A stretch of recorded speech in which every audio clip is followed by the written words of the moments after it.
Good morning. It is a fine Saturday morning as we're recording this. This is our very first episode of the Third Wheel Podcast. I'm Caleb, and I got my buddy here who's going to be co-hosting with me, Shaps. Yo, how you doing? That's right, he sounds good. We tested this earlier. I actually don't like how my voice sounds, so I'm sorry in advance, but hey, it's just got to work with what I got. I'm sorry, too. I've got to work with him, too.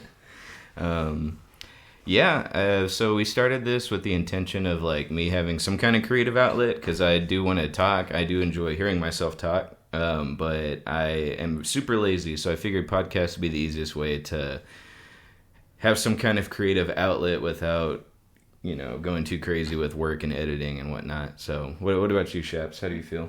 I don't want a creative outlet. In fact, I don't even like hearing myself talk. Right now I'm very uncomfortable, but I'm doing it because, you know what? Sometimes you just have to get out of your comfort zone, That works. In fact, I remember asking you and you're like, why me? But I don't know. I've been told we have a good dynamic and someone else had the idea that you and I should do something like this. I was like, that could work. We'll just see. We'll do a few episodes, feel how lazy I'm being, But I would like something to do like on a Saturday morning when I need a reason to get up. So hopefully this actually ends up becoming that. I think we should kind of start with how you and I met, and I think we've been friends for a couple years now. But are you talking about the thing that we tell people, or what actually happened? I mean, yeah, the official story on the record is hey, I met him at church, but like that's boring. No. Yeah, so no, we always add some spice to it. It always changes. So I don't know who saw who first. So I was at the time going through like a horrible breakup, my first one. I don't recommend doing it at 24 years old. I think you need to get that out the way in high school. But I work with what I've gotten. So I was looking for a group to hang out with, hopefully co-ed, and we have a friend of ours who leads a group at the time, and I went there thinking there's gonna be all these girls there, and I get to meet people. I get there, it's a total sausage fest, like guys only group, and I was so upset. I texted my mom like, "Bro, this sucks." This church thing, man. Yeah, but I ended up. Actually, I don't even think I talked to you that night, but I know I ran into you and another friend of ours who's into voice acting. Probably would have been a good idea to ask him about stuff, but... but that would have been too smart. Yeah. And like you said, just like with girls, you have to learn as you go, work with what you got. Absolutely. It's not because we forgot. It's not because, any of that reason. Yeah, that night was pretty special to me because, like, I didn't go with the same intentions. I was like the complete opposite. I'm like, I want to go meet friends. I want to be sociable. I want to meet a bunch of males that are similar in my age. So yeah, then I saw Caleb. I was like, I guess he'll do. On this podcast, I think we just kind of want to talk about stuff going on. I think for me, I've been collecting stuff through the news that I thought was just funny to talk about. On top of that, I like pop culture stuff, entertainment stuff. Yeah. So stuff going on in Hollywood's interesting to me. I'd like to talk later on today about like this interesting idea for like these inmates that escaped in Missouri. I think that's a fun story. And then if the story's good enough, I haven't actually read it yet, we could like reenact some of the stuff that went on. Wait, what? Yeah, exactly. Okay. So, anyway, I don't know. We'll see how it goes. It just kind of depends on how the conversation unfolds. Yeah, see, I'm more like someone who like throughout the week will just think of something completely random, like for no reason at all. Like nothing triggers it. I'm just like, yeah, I do want to talk about how far the sun is from the earth. Oh, God. And how crazy that is. You might have to start a completely new podcast, buddy. That sounds so boring. But anyway, I kind of wanted to start with like, actually, we do have a good segment later. As y'all may not know, Sierra Mist, the worst soda ever, was discontinued by Pepsi. Eventually, I bought the new stuff. It's called Starry. It's got the worst color I've ever seen. And it was very confusing at the store. But I'd like to try that. Interesting story about that. I texted Shaps asking him, "Hey, you want to try this new soda?" And he just texted me back, "I don't drink soda." I was like, I was like, perfect. I love it. So no, I mean, not only that, I've just never had Sierra Mist. So I'm looking at this now. So I vaguely know what the old Sierra Mist looks like, and now I'm looking at this. I'm like, never mind. I don't know what this is. Well, actually, all those Sprite knockoffs, I don't know what came first. It could have been 7-Up for all I know, but they all kind of had the same muted color green, like Sprite. Maybe that's the reason. I just like you probably. I mean, I'm sure you've seen it. It's been around forever. Sure, but like, I'm not a soda drinker, as you said, but like, I look at this and I'm like, this doesn't look appetizing. That doesn't look. Yeah, I mean, if you get a chance at your store, like, go take a look. Like, I'm trying not to be too loud looking at this can, but like, I mean, they chose the can is very loud. They chose a green. And then, like, different from the other one. It's lime green. Lime green, and then halfway down, they switched to yellow. It's also like, sorry to be gross, urine yellow. Like yellow. Yeah. You know, like, it's not like a good-looking yellow. And it was very confusing when I went to the store because there's no good differentiation between Zero Sugar and regular Starry. That's the new name, by the way. Starry. Starry. Hashtag sponsor. That's nowhere near as catchy to me as Sierra Mist. But I'm also a creature of habit. I actually hate when things change. So I could be biased. But, so it's like, when I was looking in the store, I found like Zero Sugar one, and I twice I grabbed it because I go to the store, I find Zero Sugar Starry, and I was like, oh, this is all they got. They only had one box left. So I grab it, and then as I'm on my way out, they had a whole presentation plaque, whatever, what do you want to call it, pellet, with like a bunch of them stacked. And nice. Then I look, and I was like, okay, cool. So I take the Zero Sugar back, and then I come back, and I grab the exact same box, Zero Sugar again, by accident, because in very tiny print, under like at the very bottom it says Zero Sugar, but everything else looks exactly the same, so I was confused. So I accidentally twice grabbed Zero Sugar. That's so a star player, man. I mean, maybe he was trying to tell you something. I'm a starry player. I mean, okay, you know what? It sounds and looks like a candy. That's what I'm getting at. Like, Starry sounds like a candy, and it looks like a candy, like lime flavored candy or whatever. Sierra Mist, let me tell you, that name right there invokes mystery. You know, it's intriguing. Sierra Mist, what's in the mist? What is the Sierra? It touches me. Exactly. This is like... Yeah, Starry. This is going to be a sugar high instantaneously. Not to be confused with that wonderful flavor that Coke came out with not too long ago, sometime last year, Stardust, which was delicious. Even the Zero Sugar portion of that was awesome. Right? It was so good. Oh, really? Sometimes you'll be able to walk into some backwoods gas station every now and then and find another bottle. Okay. If you do, I recommend you grab it like immediately. That was delicious. Like, even Zero Sugar was delicious. So, yeah, if you ever get a chance. I'm also drinking coffee during this podcast, so I'll try my best to edit out the slurping. But no promises. Yeah. So, Shaps, what do you think we should talk about first? Oh, geez, I don't have the notes. You know what? Let's talk about Avatar. All right, Avatar 2. Yeah, Avatar. First one is very overrated. A bunch of my... Yeah, I mean, well, okay. I wouldn't say overrated because I don't know a whole lot of people who will actually argue for that movie's behalf. Like, most of the time it's like, oh yeah, it was an alright movie, or it's like, oh, it was really cool looking. Nothing really is like... no one ever defends it, is what I'm trying to say. Yeah. Because like I didn't really like it even when I first saw it. Like, I just remember like, oh, it was cool visuals, but I was like, I forgot how old I was at the time. But I was like, this is the coolest looking film ever. It looks just like a video game, and now the new one looks like a video game, but in a good way. Well, when I was a kid, I mean, what the first one had going for it was you take a regular guy, they made him disabled, so that way I'd be able to relate better. I don't know why, because I'm not disabled, but wait a minute. That's okay. Whatever floats your boat. We're going out swinging in this podcast. You feel like a third wheel yet? Whoever's listening. Oh, geez. But we get there, and like what the first one has going for it is James Cameron makes this really cool world at the time, and as a human, the main character Jake, he's able to jump out of his limited human body, which they made extra limited because he couldn't walk. Extra relatable is what you mean. Exactly. That's what I meant to say. Excuse me. This movie's a masterpiece. It has this thing where the audience is forced to leave this body in our heads and like teleport into like an avatar essentially. And so for the audience, they're having to, in their own imagination, jump into this new world with a new body that has no limitations, has a lot more strength. They're tall. If anybody's short, like, now you're tall. So cool. You know, that's what the first one has going for it. We get to the second movie, and if y'all remember, it's going to be, I guess, light spoilers. I'm not going to be like, oh, so-and-so dies. Yeah. But I'm definitely think we need to touch on some certain aspects of the film. Well, first off, have you seen the second movie?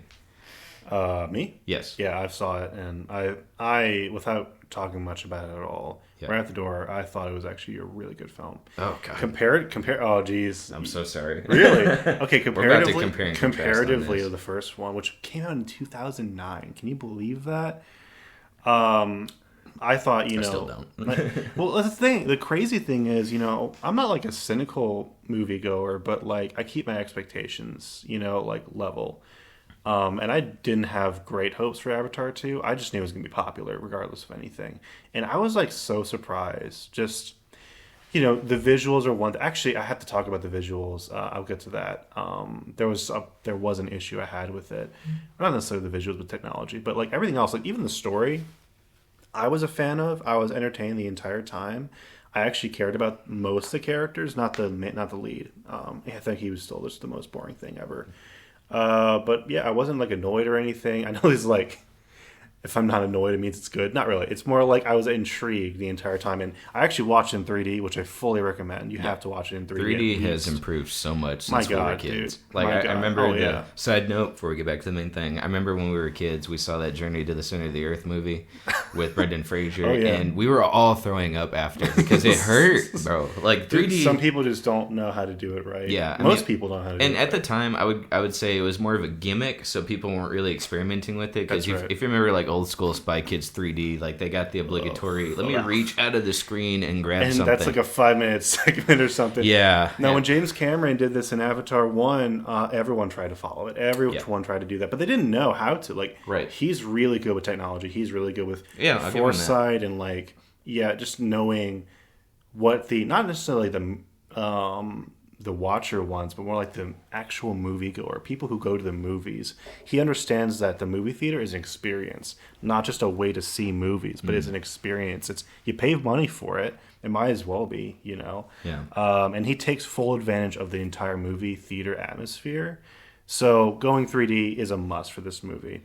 I will say, I think it's Regal Cinemas that's going out of business. I have to double check. So, unfortunately, if this cancels me immediately because I got it wrong, I apologize. But I believe Regal's going out of business. So, one thing I am very happy for and thankful for is like, even though I hated Avatar 2, we'll get to why, but I despise it. Jeez. But I will say I am grateful that like it is keeping movie theaters open. It'd be very upsetting for me.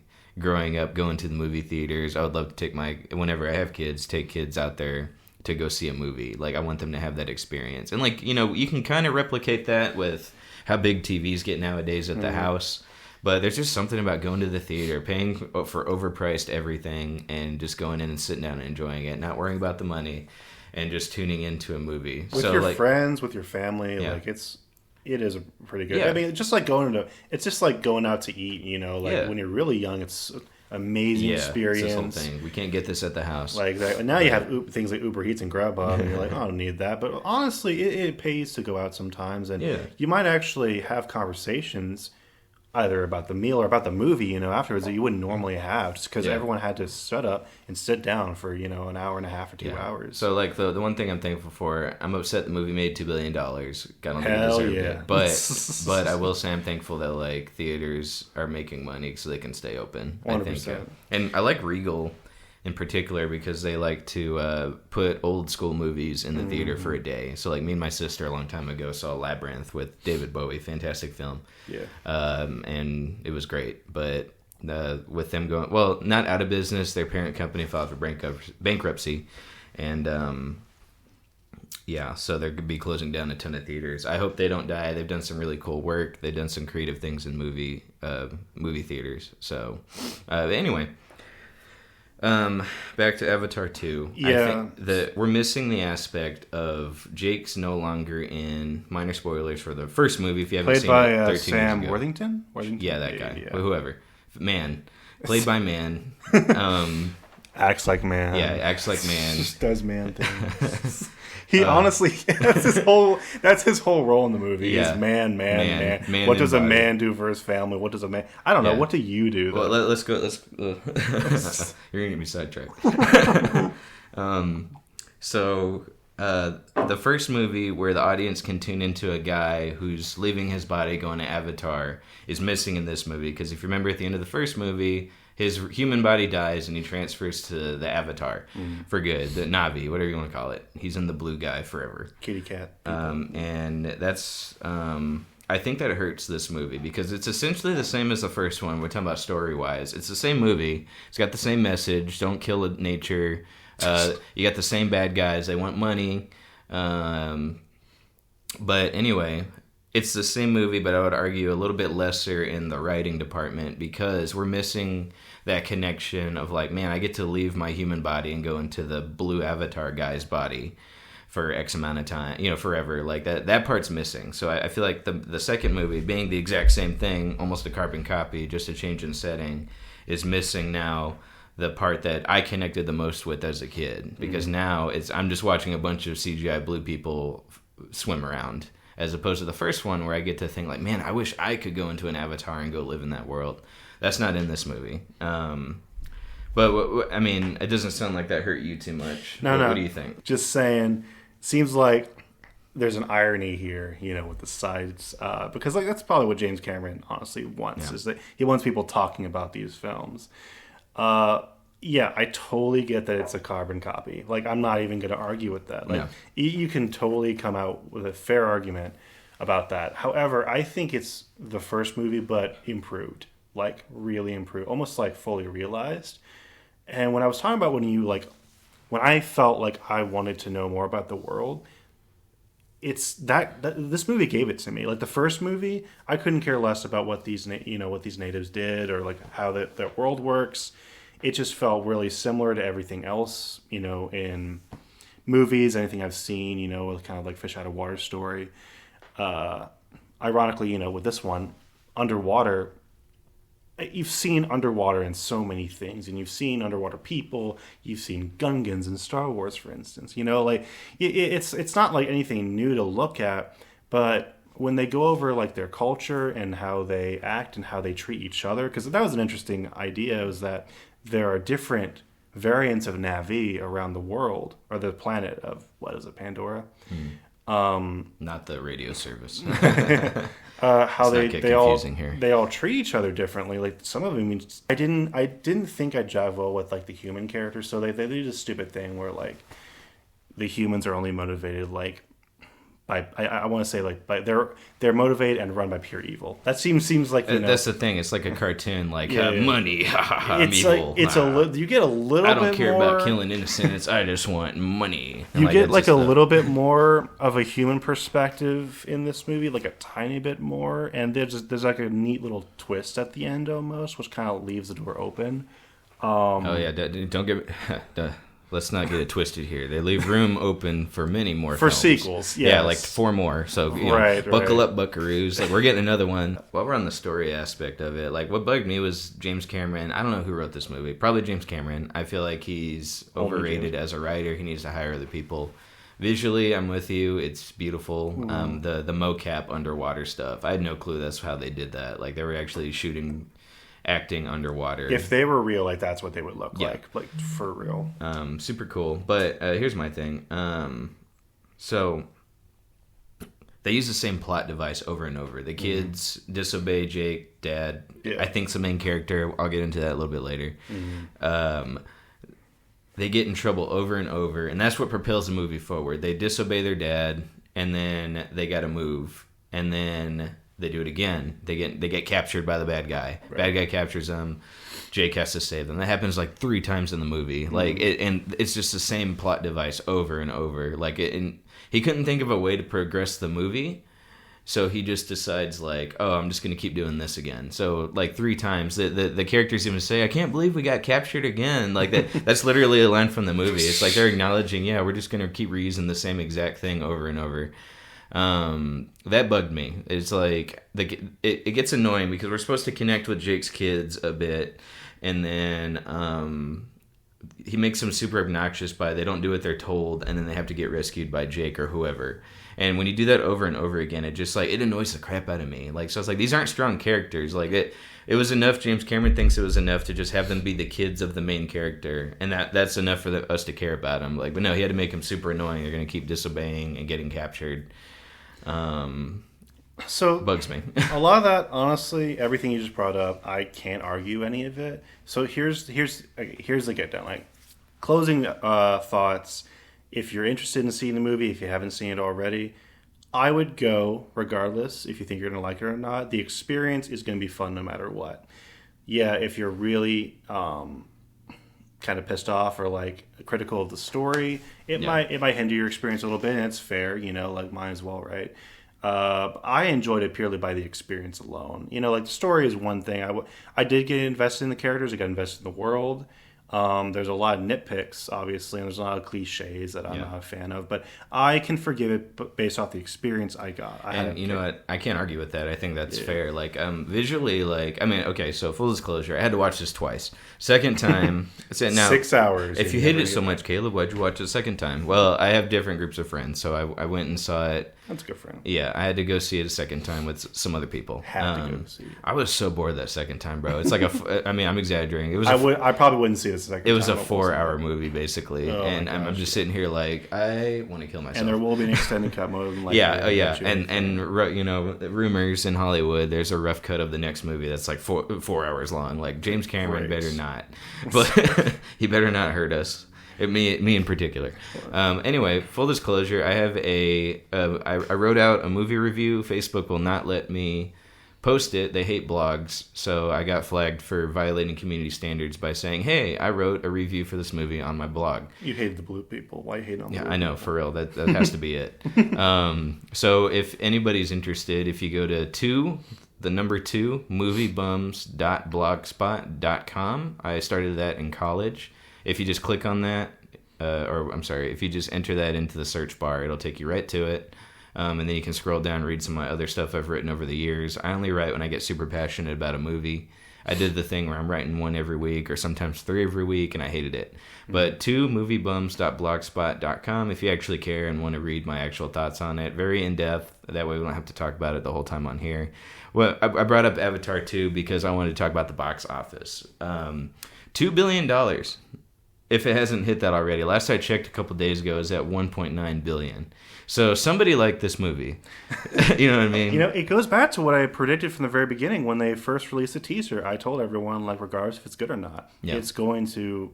I don't know if it necessarily broke records, but it did pretty well. Yeah, it probably won't beat the first movie because the first... you got to also think about inflation. Mm-hmm. If you really want to go to Wikipedia and type in, like, highest grossing films...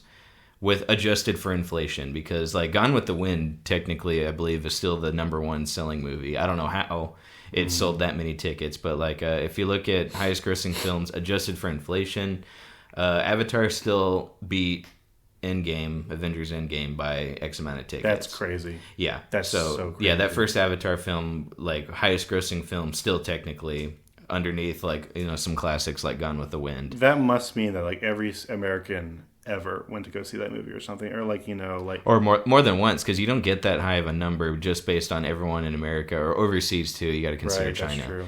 But you don't get that by just going to see it once. Like you got to see it like 2 or 3 times. With your friend, like when I was a kid, I only saw it once because I wasn't paying. I was like 9 years old. But yeah, so Avatar 2, it's about to cross, if it hasn't already, the $2 billion mark. I love talking about the box office, so that's why we're gonna probably extend this conversation.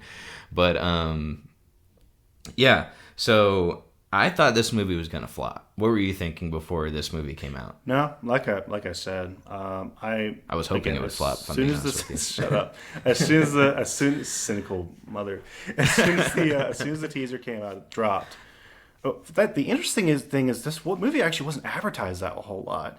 It was like a couple teasers, and that's it. I don't even remember seeing the full trailer. And to be honest, I didn't want to see a full trailer. I had no interest. But so and I told all my friends, as soon as it hit, like some of them weren't even like moviegoers. I'm like, you need to go see it probably because it's just gonna be a visual masterpiece, no matter what, if it's flops or whatever. But I definitely thought it was gonna break something, maybe not like a full on record, but like it was going to get people back in the movie theaters, kind of like how Top Gun Maverick did last year. Yeah, which that's the reason I went back to movie theaters actually.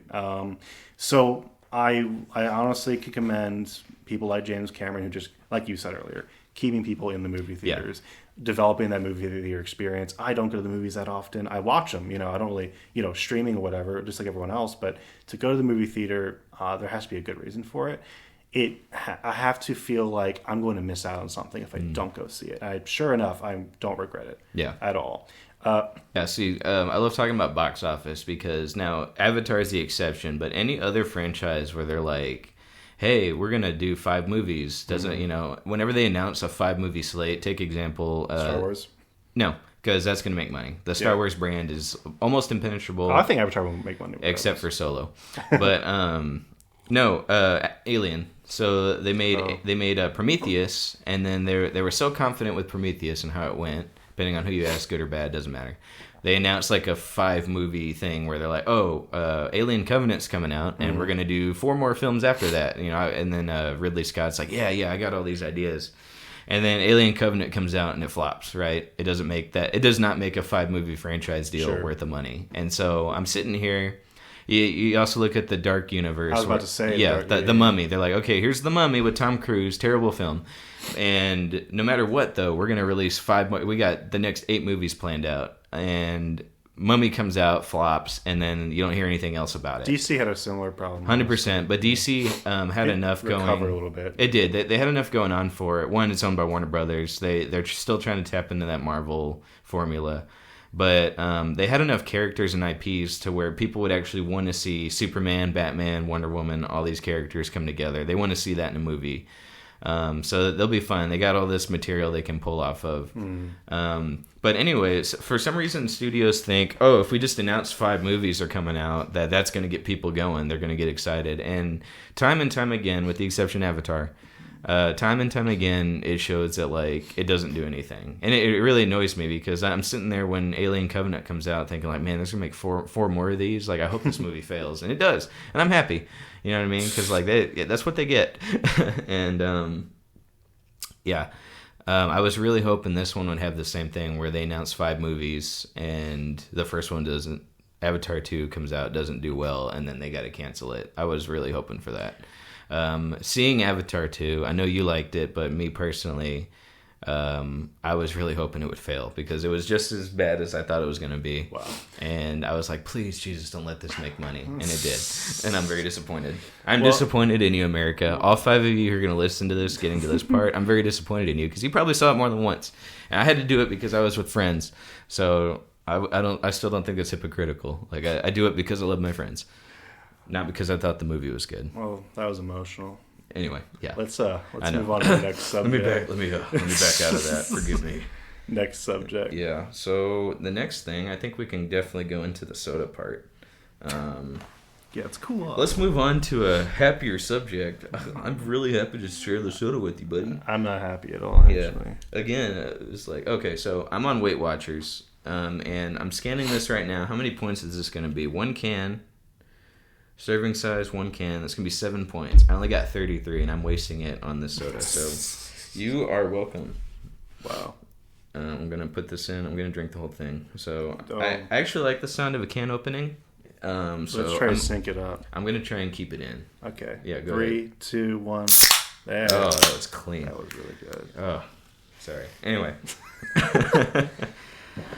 All right, guys. So I'm hoping this starts an ongoing segment where we try different foods. There's a guy, I think it's ProZD on YouTube, really cool. He'll buy like all 27 versions of Cheetos, right, and try them all. I want to do something similar. Yes, I'm ripping off a segment, but I thought it was cool. I like our dynamic so far. It's already been 30 minutes, so it's not bad. Yeah. And I think we'd have some good reactions trying out foods. All right, Starry. Serum Mist was killed off for this soda, so this soda could live. Serum Mist died for our sins, so that Starry could live. So let's try it. Okay. All right, let's go.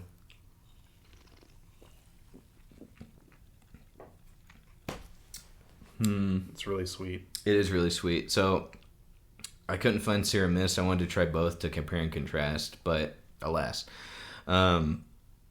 Yeah, it does not taste like your typical like green soda. I was gonna say Sierra Mist always tasted sweeter to me. I have had all three before back to back. Sprite, I think is still no. Actually, I'd have to say Sierra Mist was my favorite out of all three. Seven Up wasn't sweet at all. Something very concerning. Yeah. They advertise lime and lemon, and it tastes like juice, but the can clearly states there's no juice in here. Yeah, you're right because it's so sweet. Like it does taste like juice. Drinking, good lord. Yeah, so I understand if that's all you take from that can. I understand. Yeah, that's good. I don't think it's actually that much different from Sierra Mist, if I'm being honest with you, because Sierra Mist was the sweeter out of all three. 7-Up was the least sweet. I was like, ugh, God, like how is this still a thing? I would always drink, like when I was a kid, I would drink soda all the time. And I would drink 7-Up and Sprite, and I just never got it. Like I would still drink it, but I'm like, what am I drinking? Why do I don't enjoy this at all? And how old were you when you were thinking this? This is probably, I don't know, 8 years old till like 15 maybe. Okay, so you're having deep thoughts at 8 years old. Oh, 100%. Oh my gosh. Well, a short story for me, I was homeschooled, and my mom, I don't know if it was to save money, if it was to live healthier, but she started buying the worst sodas ever made. Like we go to Walmart, and we're used to drinking Barg's root beer, we're used to drinking Dr. Pepper, Sprite, all that good stuff, and she'd come back with RC Cola, and I was like, oh my God, I want to die. I shouldn't be suicidal at 9 years old. Like this is ridiculous. So yeah, that went on for a long time. Sure. RC, it was RC, and I can't even remember the other stuff, but it was like stuff I would never drink. I hated it. It was like I think it was called Right. Let me look this up. I want to know because I remember there was a soda that she would buy called Diet Right, and I hated it. Yeah, it was Diet Right. Yeah. So let's see. Diet Right. Yeah, as he looks that up, I was kind of the odd one out. I was more like a Pepsi drinker actually growing up, and Pepsi and like root beer and cream soda was kind of like my go-to. I wasn't really much of a Dr. Pepper person. I couldn't really taste much difference honestly between all of them, but never liked the green sodas. Never did. I always drank them, but I never liked them. Okay, so yeah, it is called. Okay, so it's still an off-brand of RC Cola, but there was a soda called Diet Right, and it was supposed to be the alternative to Diet Coke. Which, again, I didn't even like Diet Coke when I was a kid. I like it now. But, yeah, it was just like this off-brand, like, who does this? Like, Mom, do you hate us? Like, I understand, like, things are tough with Dad, but you don't have to punish us because of it. Like, God. That leads into our next segment. Yeah. Bouncing off of that, let's talk about childhood trauma. Oh, boy. My favorite. No. Okay, soda. So. Yeah. Okay, so back to Starry. I'd give it, it's really sweet. I do miss the original title, so I'll have to rate this 0 out of 10. I mean, we can keep doing soda, like, if you want.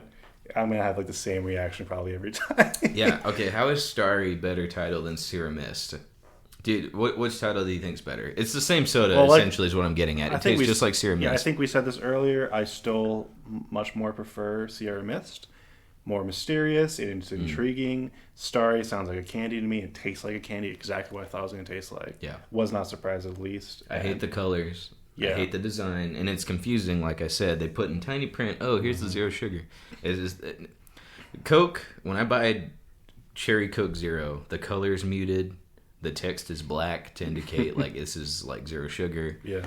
Starry has the exact same thing, except a tiny little box that says Starry Zero. So if you ever go and think you're picking up a regular box of Starry, you'll probably get home and open it and take a sip before you spit it out. I mean, to be fair, I don't know who's going to be picking up a box of Starry. But... Me, because I wanted to review it. So okay. Well, you kept them in business. Okay. Another thing, the studio we're using, it's really cool that we rented out this $1 million studio to chill out in. Oh, man, if you could see this wonderful room. This equipment's on loan, from James Cameron himself, actually. Yeah, yeah. He was so generous.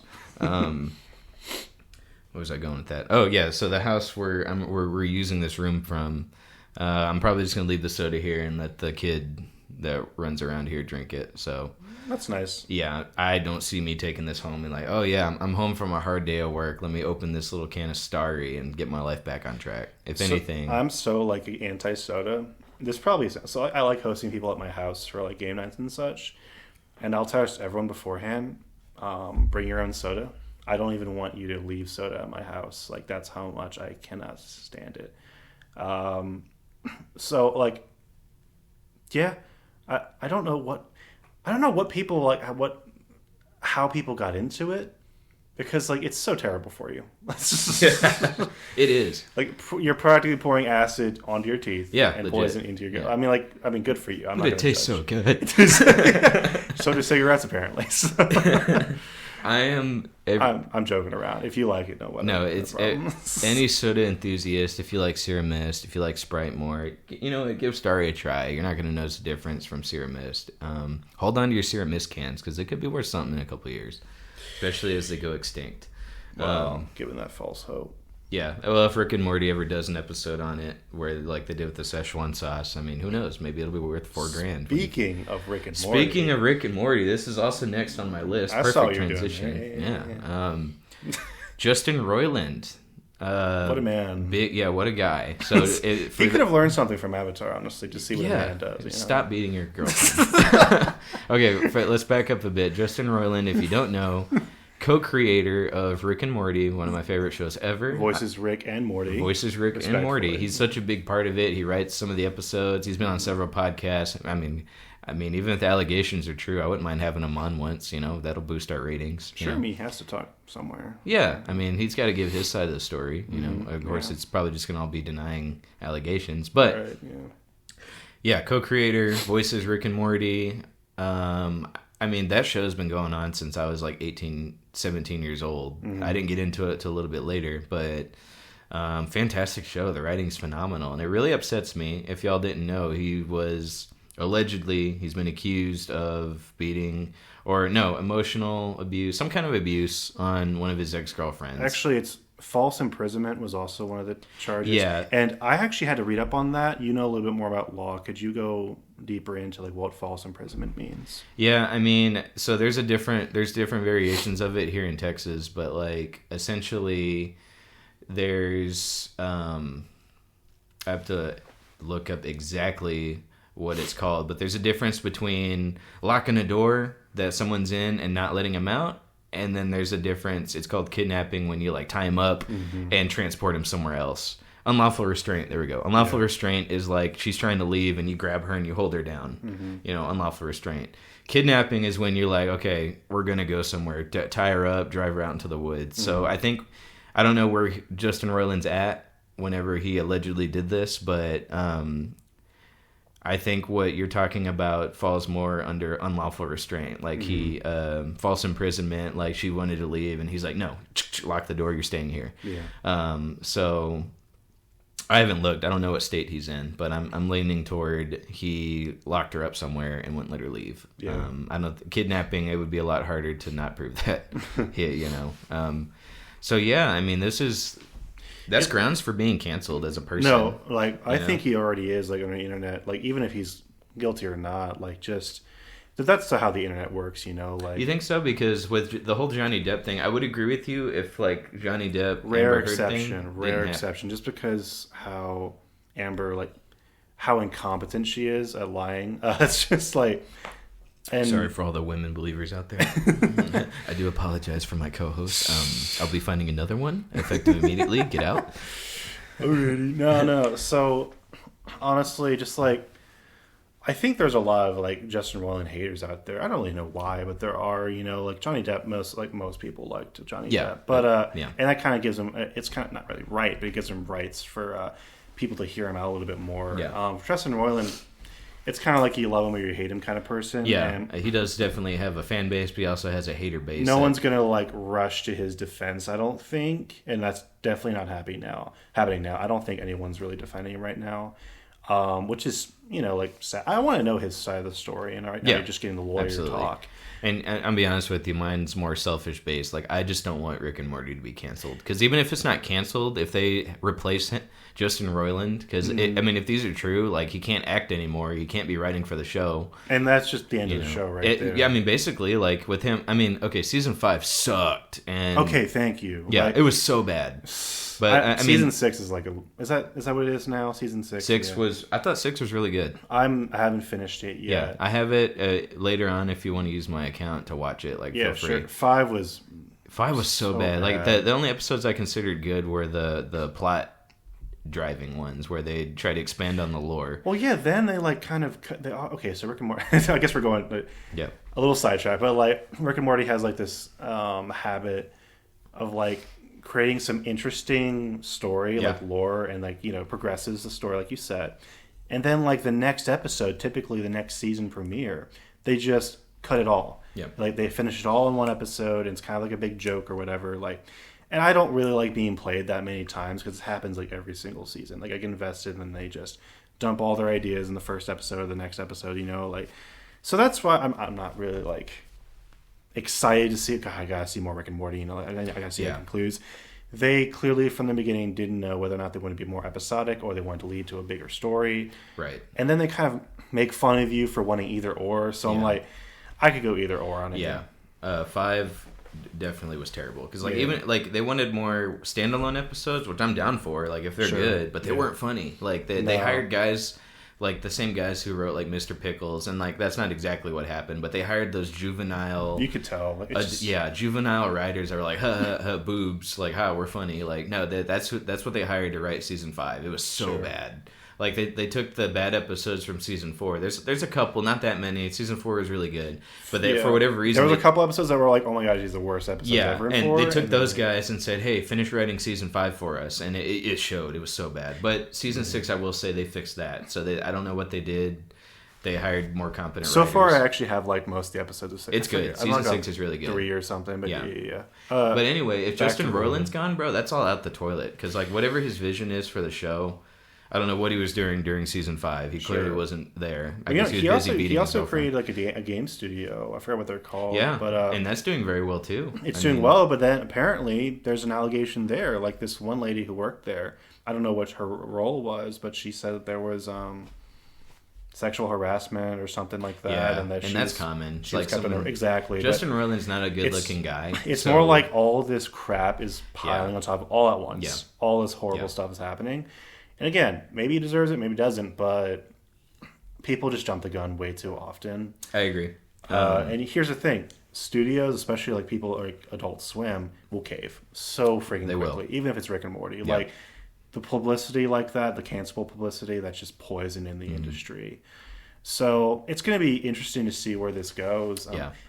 God, I don't trust any celebrities anymore. I know. I hope the allegations are false, but like you said, there is for the sake of like both. Like I don't want that to happen to anyone. Like let me get that out the way too. Like that, we don't want victims of domestic violence, of sex crimes. We don't want that. First and foremost, that should be my priority. Admittedly, sometimes it isn't because I just want more Rick and Morty. But if the allegations are true, that sucks. I can't imagine being in a position like that. But I hope they're false simply based on the fact that like nobody got hurt. Yeah, exactly. But by that same token, if they're true, that's the death of my favorite show. Like I look forward every year. Yeah. I was there when season 3 came out, and then there was a 3-year gap between that and season 4. I definitely was a super fan around season 3 era. Yeah, 3 was probably the best. By default, it was just that they had all the best writers. And what's that other show that they do? That is an alien one. I never saw it. Yeah, but apparently the reason all those guys that wrote season 3 went to go work on that show, and ever since then, like Rick and Morty, it hasn't gone downhill. It's just like nothing's been as good as season 3. I don't know. I've watched like a few episodes in like season 5. I literally was like raging. It was so bad. I couldn't. But yeah, 6 is so much more enjoyable. If you want to cut this out, Caleb, you can. But there's like a common like trend or trope right now where they're trying to get everyone to have sex with each other. Yeah. Like, I don't know what it is. That's not funny to me. And it's just like what every other show does, you know, when they run out of ideas. It's so, like you said, juvenile. Like, I can't stand that crap. Yeah. And, you know, I know comedy is subjective. So, like, that episode with Beth and her clone, I thought that was funny simply based on the fact that it was traumatizing Summer and Morty because they had to sit there and listen to it. I still thought it was like I thought that aspect of it was funny to me, but like I understand what you mean. Like comedy's subjective. What you find funny isn't necessarily what I'm going to find funny. Sure. But that contrast is why I thought this podcast would work so well because we have differing opinions on things. You like Avatar. There's 2 people in the world. There's the Avatar 2 lovers, and then there's people like me with common sense who hate that movie and thinks it should have been destroyed. I have a question. So kind of on that somewhat Rick and Morty talk, talking about a different show. Have you seen Smiling Friends? Mm-hmm. Fantastic show. I love that show. That show's hilarious. So here's the thing. The creators of that show, I've been following for years and years and years because they actually have Before Smiling Friends? Yeah, before Smiling Friends. So they actually have a gaming YouTube channel. Mm-hmm. Most of the people who create that show, that's where they not started, but like they actually started way back in Newgrounds, if you remember that. They were animators on this site called Newgrounds. It was like a Flash animation for those who don't know. And it was a bunch of Flash animators came together and just made a website where they just put whatever they want on it. And like that was years and years and years ago, like well over probably 15 years ago. All those animators kind of stayed together. They made a gaming channel, called Oni Plays, and then just recently, Zach Hadel, one of the leads on that gaming channel, made this show. And I thought, first of all, I was just super happy for one of my favorite creators to actually get something this big. Yeah. But for it to be as popular as it was, like that's a blessing. And it was such a unique art style because they have a bunch of different animators on that. That's why the animation keeps changing because they have so many different animators and just the writing. It's funny if you watch the gaming channel, it's the same exact humor on the show, and it's like there's like slice of life, there's like shock humor, but there's also just like I don't even know what I'm looking for, but like just unexpected. Like I'm so tired of seeing the same over and over and over again. That brings like a lot of creative juices. So I'm like, okay. Well, I was gonna say, do you remember when the first episode of Smiling Friends dropped on YouTube? Yeah. At the time, they weren't even picked up by Adult Swim. They just like dropped that on YouTube, hoping that Adult Swim would pick it up. Yeah, exactly. And I didn't hear anything about it for like 2 years or so. I don't remember, but like I remember like eventually a whole season dropped on HBO Max. I was like, oh heck yeah, bro! I'll get more of that. Absolutely, it was fantastic. Like, oh my gosh, so funny. Did you like the last episode, the last one where they go to Brazil? Brazil? Yeah.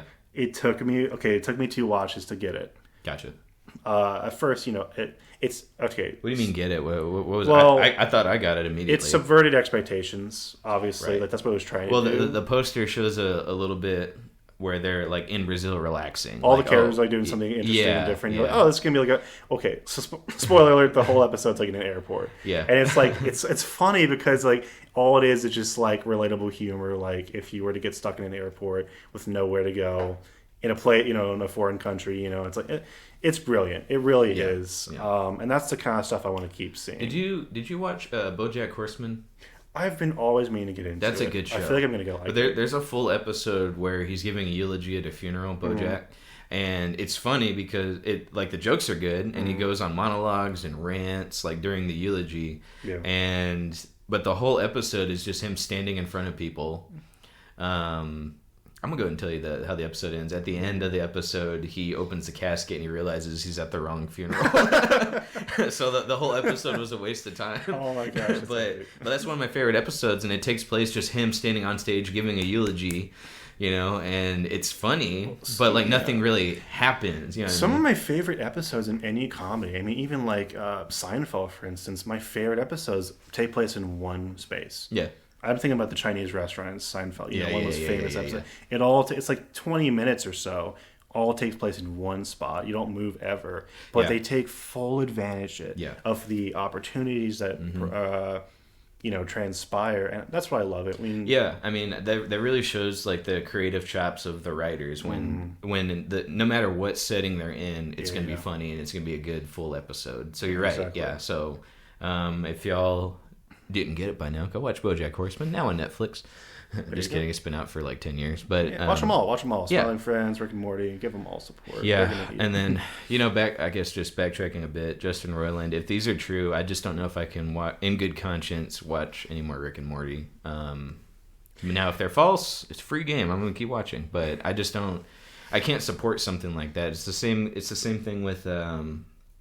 the guy that I love horror films, the Jeepers Creepers creator, like he's a full-on sex offender for children, what I mean? Like and then he lets that bleed into his movies. He'll have characters sit there and talk about, oh yeah, man, like the heart wants what the heart wants. Like I can't watch a movie that he makes and support that type of thing. So it's very crappy. So I really hope the allegations on Justin Roiland are untrue, but we'll see. I mean, it just the world we're in. It could be. It's just as likely to be true as if it wasn't true. Sure, so we'll just have to see. Yeah, for me, I don't know if they are true or not. He is a co-writer, so he's not like the sole creator of Rick and Morty. I know. But he is like the most prominent lead voice. So, yeah, I totally understand. Either way, I probably wouldn't watch it anymore. But yeah, I totally understand if you do. Like, yeah, I mean, it doesn't make you a bad person if you watch it. But I mean, honestly, like what I know now about supporting people that are just like bad people, I just can't do it. Yeah. So, what's our next subject? Well, we can talk about Alec Baldwin and then how he shot somebody on that production set. This is a positivity extreme, isn't it? Yeah, it's gonna be our first and last episode of the Third Wheel podcast. I know we're gonna get canceled immediately upon hitting stop recording. So I have a lot of interesting takes on it, but really, well, yeah, only because like everyone assumes that they know what they're talking about when it comes to this situation on both sides. But yeah, we'll get into that surely. So what do you want to start off with? My biggest thing, and like, look, it's a terrible tragedy what happened on the set of Rust. I don't know how a loaded gun got on the set. I don't know what stunt they could have been doing to where there's like, here, put bullets in this and aim it at someone and shoot. Right. But Alec Baldwin's attitude, his official stance on it was like, I didn't pull the trigger.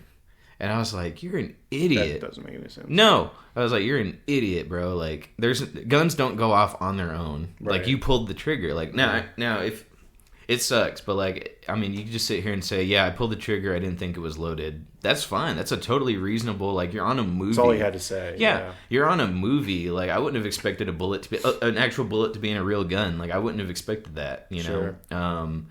But, you know, I'm independent. I just think like a guy who's so prominent for making fun of certain political figures doesn't know how a gun works, and he thinks we're all stupid. Like, come on. Like, okay, some people are stupid and probably believe that, but like, I am weapons certified in pistols, and I know for a fact that you pull the trigger is when the bullet goes off. Like, the gun's not going to fire unless you pull the trigger, you know. And I don't know what he was thinking, bro. Like, I mean, it was I honestly think it was just like such a freak accident, you know, but he had to go off and say like, yeah, well, you know, it just went off on its own. Like you're so full of crap. Well, it was like such an unprofessional stance to take. Is like, first of all, he's a producer. He wasn't just like an actor. People leave out he was the producer, pretty much sole producer. I think on this movie. Correct me if I'm wrong. And I'm pretty sure he's the one who okayed the armorer.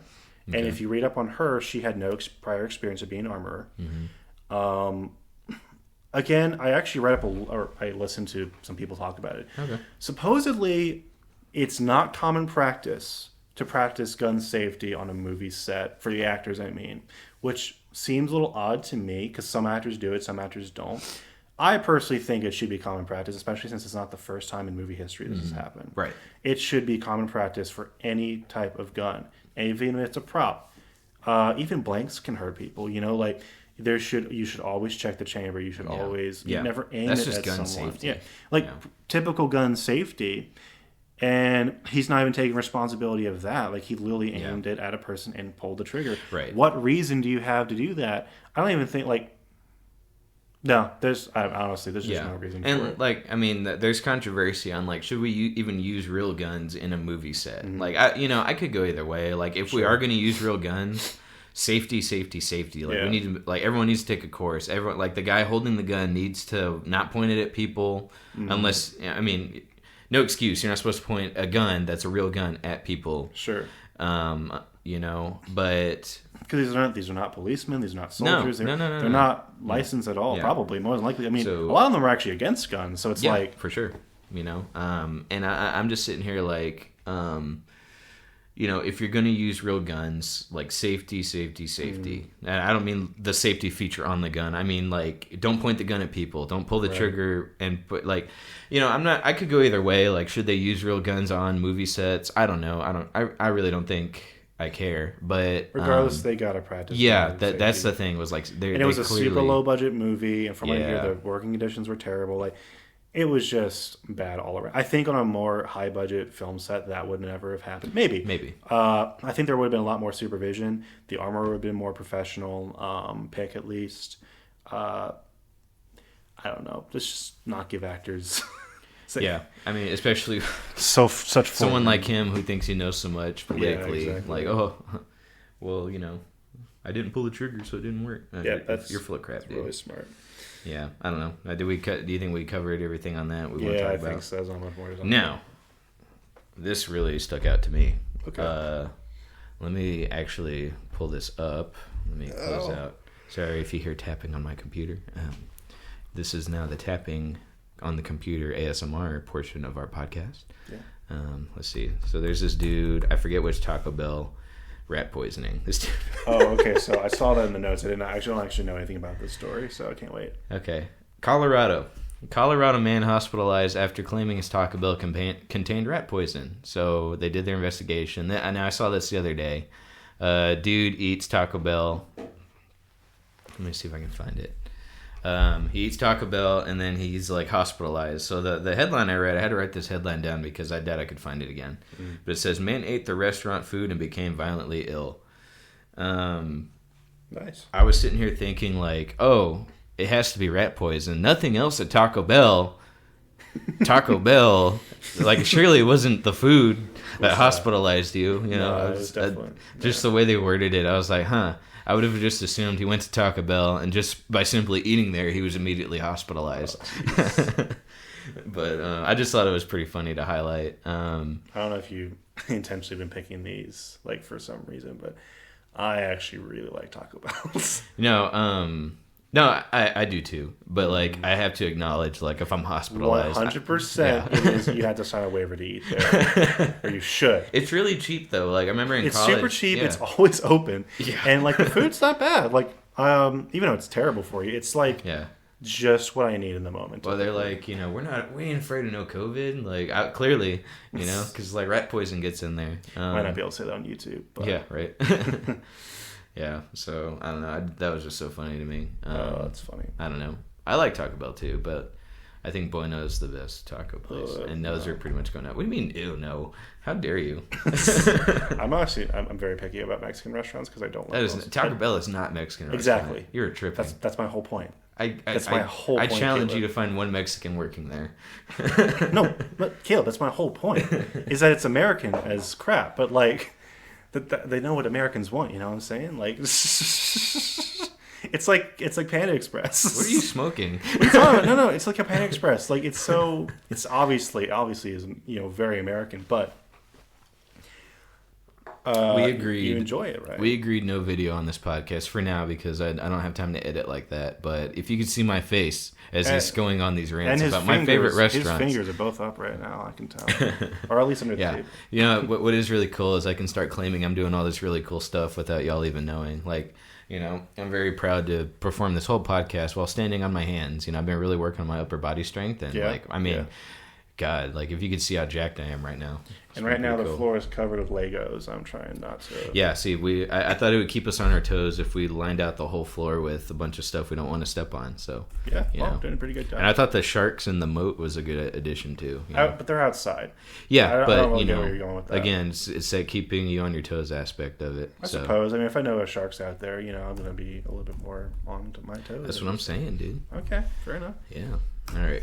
I really wanted to talk about this new game on Steam that has been on the Steam. It was announced like 5 years ago or something. Yeah, something ridiculous. Let me see if I can actually. So I'm using a new laptop I purchased, so I have to actually see if Steam's even on here. I didn't actually see it go out live on Steam. It did. Okay. Full disclosure, again, I try not to steal segments, but I definitely like got some of my ideas to talk about. Excuse me, from other people's content. I thought we could still do some pretty good stuff. Sure. All right, I do not have Steam installed. I'll have to fix that, but let me just pull it up. You can find it on their website. I am Jesus Christ. Thank God the volume's down. It was going to start playing. All right, so I originally was under the impression this was a VR game. Oh, really? And it's okay. It's still saying it's not out, but I watched people play it though. Did they hand out? There's I think it's like a early access demo or something. Okay. Review copies. I apologize. It is not out yet. Yeah, I don't think so. I'm so sorry. I would have had it in my inventory already. Well, I was under the impression it was again a VR game, but it looks like it's not. I never got that impression actually. I don't remember anyone ever saying it, But I thought I did. It No, is- no, it's- because the original trailer was first person. well, yeah, but Yeah. I mean it's VR. True. But it just like the controls look so slow. I was like, this looks like a VR game. No, what's funny about the game is that it's exactly what I thought it was going to be. Like, Oh, I had no clue what this was going to be. because like the first trailer got released, however many years ago, Long time ago. so long ago. It looks like, oh my gosh, there's actual money towards this. That's weird.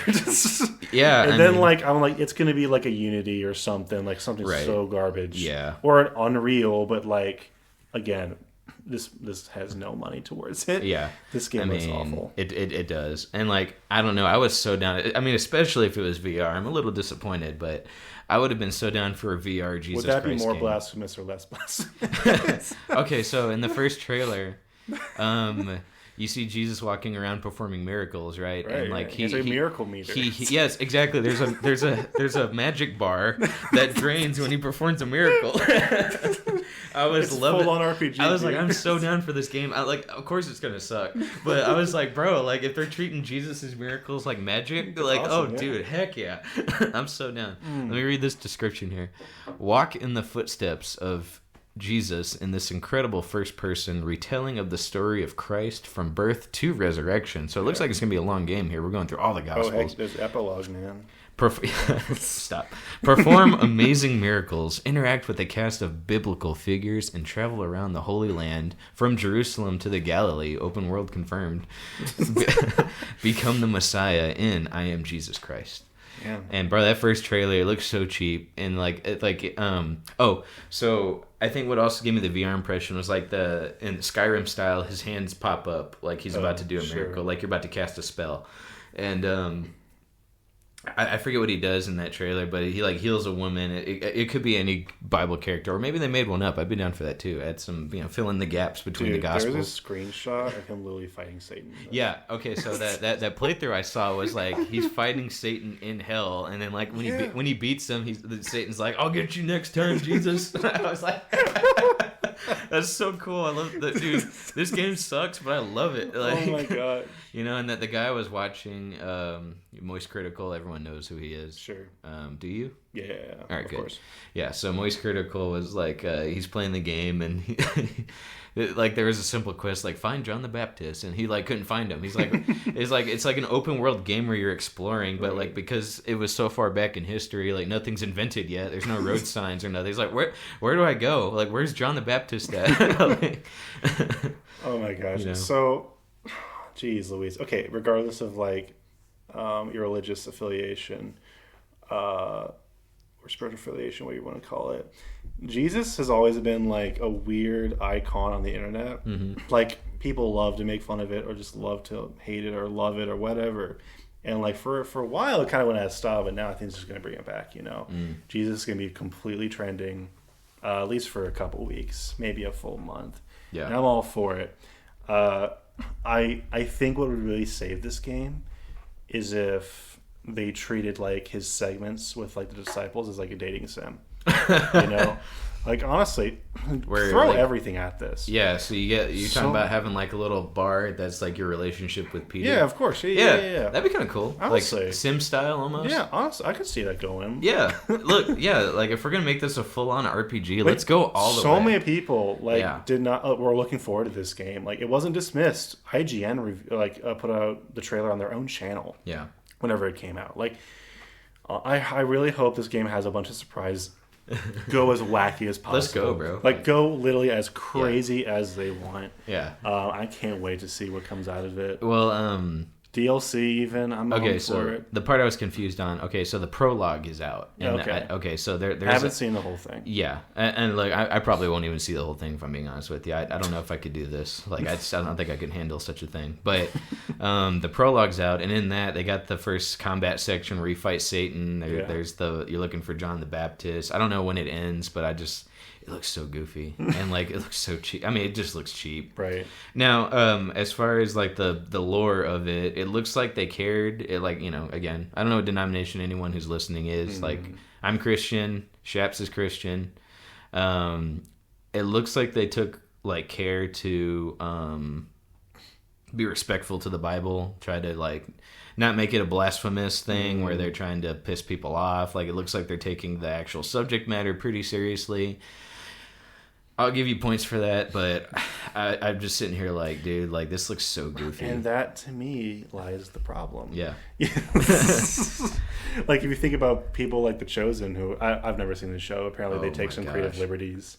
Like, could do that, but, like, up the ante. You know, like, I really want to see Jesus on a Pegasus with a flaming sword. Bro, let's go for it. Like, let's have a Revelations expansion pack. Freaking do you know what I mean? Yeah. No, for real, do it. Okay, like, so I'm scrolling down on the description here, and it's like, follow his path. Are you prepared to fight with Satan in the desert? Cure the sick and help the needy? ? Perform over 30 iconic miracles, from the feeding of the 5,000 and healing lepers to the calming of the sea and giving sight to the blind. If we had video on this, you should see the screenshots I'm seeing. Oh my god, it's like it's so great, bro. Like there's a little health bar, or it's not a health bar, that's his magic bar, where he puts his hands out and then the storm calls. Like, how do you rejuvenate, Jesus? That's what I want to know. Like, how does he refill that magic bar? You probably go and pray in the desert or something. I guess you gotta. It's like in Dark Souls where you have to find a fireplace or something. It's like a little temple. Yeah.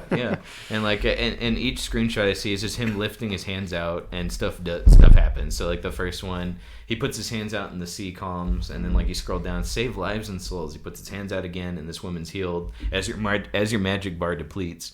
And then what I don't know is that if these creators are actually making it a joke.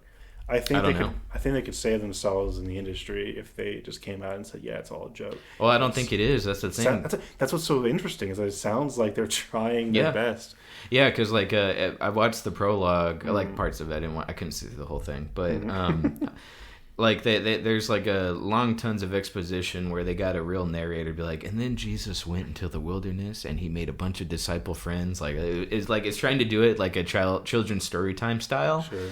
So like it makes me think that they really are trying to do a good game that, like, you know, is biblically founded, which like I respect, but I mean, I don't know, like I still have to look at the game as like, does this work as a game? Like, am I going to have fun playing it? Yeah. How are the graphics? Like, if you're trying to go full realism here, like how good are the graphics then? You know, like this last screenshot I see, it's titled "And in 3 days." Like, he again lifting his hands forward, and you see the big stone that blocked his tomb just move. I'm like, oh my god. And wait, when he's doing it, his health bar goes up. So I'm like, wait, so do you rejuvenate by dying and then coming back in 3 days? Like, how do you rejuvenate? It's like Majora's Mask. You just go back in time every time. Exactly. Yeah, try to perform all the miracles before you die. Key features. Experience Christ's life firsthand, from his birth through to the crucifixion and resurrection. Explore accurate recreations of significant locations in the Holy Land, including Jerusalem and Galilee. Perform 30 miracles, including the feeding, yada, yada, yada, feeding of the 5,000, and walking on water. So does that drain your health bar too? Like, okay, here we go. Receive the power of the Holy Spirit and increase its power through prayer. Well, therein lies how you rejuvenate. You got to pray. Yeah, so whenever you save your game, you get your power back. That's what it sounds like. And it looks like there's some sort of like side mechanic where you actually have to say a prayer into a microphone, and then everything. Yeah, I'm with you. Like, they could make it interesting if like all the disciples, because like I'm seeing here, interact with over 60 characters. That could be interesting. Like, they all got side quests. If you like, I mean, look, if we're talking biblical lore here, you know, without getting too preachy, like there's 12 disciples, and then there's like, you know, Mary and Martha. There's all these characters that he could interact with. I just don't know how can they make 60 characters super interesting without like adding their own story to it, because, you know, again, that's when you start dipping into territory that pisses people off. Like, you can't make up a story. Like, why not? If we're going to go full goofy where you're fighting Satan in hell, like you may as well add a story to it, dude. I really just wanted to stick out, like, more than anything, because like it's been doing a good job with that so far, but yeah, we'll have to see what comes of it. Well, imagine VR, you're reenacting the Last Supper, because Last Supper is advertised in this. So, like, imagine in VR, you got to point out Judas. Yeah, I was about to say, choose the trailer. Yeah. Like, based on your... Okay, that's kind of smart here. You have to read the Bible to solve the mystery. No, who's going to betray you? What if it was like that, like a secretly an educational game or something like that? I don't know what they could do with it, but... Well, that's the thing. Like, I'm thinking about how, like, whenever Jesus is betrayed by Judas, he's betrayed with a kiss. So, like, in VR, like, the little text bar comes up top, kiss Judas. You know, and then of course What I'm seeing on all these screenshots, Jesus just puts his And hands that's where out. the dating sim comes in. Yeah, he just puts his hands out and grab Judas by the shoulders and just lean into it. And then like he gets the silver and it just says +20 silver. Yeah, give Jesus stats. Like if you want to put stats into Holy Spirit. It is 100% RPG. Like yeah, let's 100%, go. Like customize Jesus's robes. Like whenever he gets crucified, he goes out in style. He's wearing the robes that you. And then New Game Plus, you can walk around as the resurrected form. Like, that would be kind of cool. New Game Plus, you play as the Holy Spirit. All right, I think that is our first episode. Yes, this has been the Third Wheel Podcast. Yeah. Thank you for being the third wheel in our conversation. For all 5 of you who listened all the way through, thank you so much. It really helps. Please like and subscribe and blah, blah, blah, blah. Anyway, we'll see y'all next week. Thanks for stopping by. See you next time.